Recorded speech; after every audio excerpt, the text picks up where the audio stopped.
Good day, ma'am and sir. My name is Mary Grace Rapanan.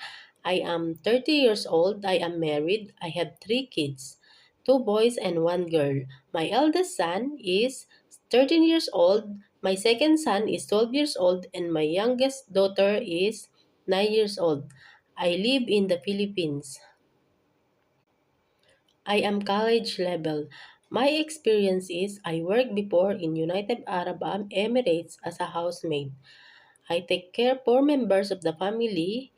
I take care 2 kids. Both are girls, aged 6 years old and 3 years old.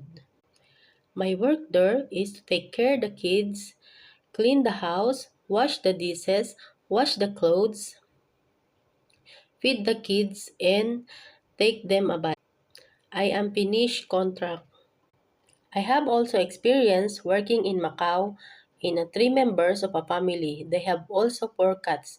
I take care for the kids, 1-year-old boy, and I take care also for the cats. I cook for the baby, I clean the house, I wash their clothes, I wash the dishes, and I also take care of the 4 cats.